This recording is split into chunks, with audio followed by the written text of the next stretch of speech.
एक इस शब्द को थोड़ा सा समझो। लोग कई बार कर्म करते हैं, सुनते हैं, कहते हैं, पर कई बार उसकी महत्ता को नहीं जानते।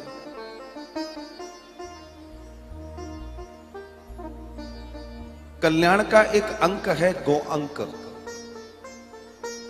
उसमें इस गोबर के बारे में जो चर्चा है वो अगर आप सुनेंगे तो आप धन्य धन्य हो जाएंगे। देखिए, वैसे तो देखा जाए गाय के अलावा भी भैंस के द्वारा भी जो गोबर, जिसको आप गोबर कहते हैं, लेकिन असल में वो गोबर नहीं है। हम बोलते हैं गोबर तो सिर्फ गैया मैया का ही है। गऊ का वर, गऊ के द्वारा जो प्रदान कर दिया गया है हमें, उसे गोबर कहते हैं। उसे गोबर नाम समझिए। और ये सामान्य नहीं है, इसमें साक्षात लक्ष्मी का वास है, साक्षात। और गौमूत्र में देवी गंगा का वास है। और ये दोनों ही अगर देखा जाए, इन पर इतने शोध हो रहे हैं, अब तो इतने शोध हो रहे हैं कि ये जगत के कल्याण के लिए, लेकिन हम इसको समझ पाए, हम इसको जान पाए। आज गैया मैया शहरों से, घरों से दूर हो गई हैं, इसलिए उस दर्शन को लोग नहीं जानते। पहले जब चौका लगता था तो देसी गौवंश के गोबर से लगता था महाराज।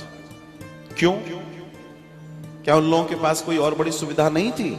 नहीं, वो लोग बहुत ज्ञानी लोग थे, क्योंकि उनको मालूम है कि गाय का गोबर जहां होगा वहां किसी भी तरह के कीटाणु और विषाणु नहीं आ सकते। सबसे शुद्ध और सूचित जगह होती है वो, सबसे शुद्ध और सूचित जगह।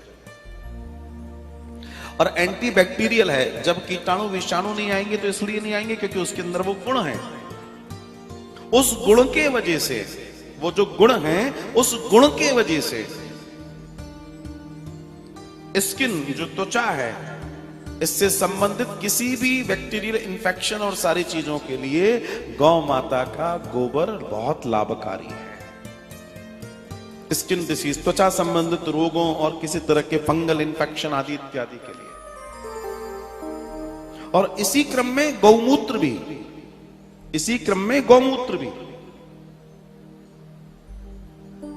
गौमूत्र को तो हम अगर उसका पान कर रहे हैं तो पूरा शरीर नया हो जा रहा है। इतना दर्शन है गौमूत्र का। लेकिन समझने की बात है, जानने की बात है।